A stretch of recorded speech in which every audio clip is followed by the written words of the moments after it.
What's up, family? Matt West here. Today, guys, we're going to be doing an unboxing and setup tutorial on how to install an extended SSD drive in your PlayStation 5. Let's do this. I know. I'm sorry. Apologize, but it is what it is. So, first things first, we got to get this bad boy open. And guys, these things are small, like super small. So, SSD drives are not big at all, in case you guys were wondering. But when you pull it out, bam, there it is. Like I said, they're small. They're really small. So, next thing you're obviously going to have to do is have your ps5. Make sure it is the disk drive facing the way that it needs to do. So then you got to get the bottom off, obviously. So we're going to unscrew the bottom here. So that way we can get the plate off, because you can't take the plates off without having the bottom piece out. So once we get this off, then we got to open up the console. So you take the top right, and then you just slide it down. There we go. So now here is the console. This part right here is exactly what we're going to be taking off to install the SSD. Whenever you install it, you're going to have your Phillips head screwdriver that you have to have right here. And you're going to remove this screw.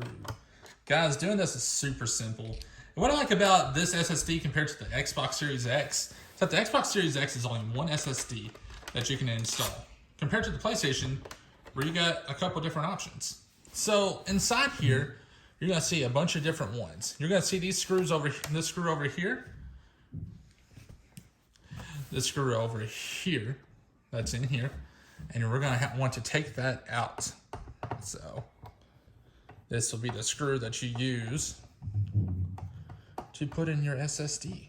So I'm going to take that out, and you're going to need the little middle piece. Now, these things are small. Do not lose them, guys, because they are very important.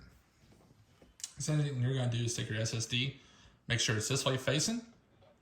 It's going to go in like this, and you will hear a click.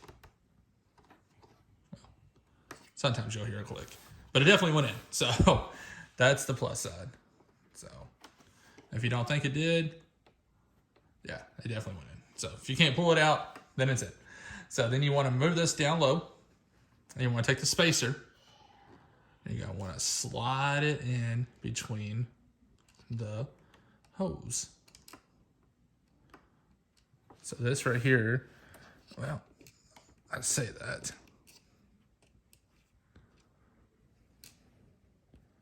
Let me get it lined up perfectly. There we go. And then remember that small screw that remember that small screw I told you guys? That's where it comes in handy, right here. You've got to have that spacer in, or else it's not going to work well. And this heatsink or this hard drive that I got, you got to make sure all your SSDs have the heatsink on it, because it will not do right if you don't have the heatsink, because they put out a lot of heat. And if they don't have the heatsink, then it's a very good chance that it will burn up and cause some problems. So it's installed, guys. It's literally that simple. Next thing we're going to do is put our plate on. So we're going to slide this back on top here. Lower that down. Make sure it's lined up. We're going to take our screw, put it back in here. And then we're going to tighten this down. I got custom plates for my PlayStation 5. So if you guys are interested in those, you can get them on Amazon. They are pretty sweet. And they got some different color options also. So bam, bam, bam, and bam, bam, bam. So once that's installed, it should look like this on your PlayStation.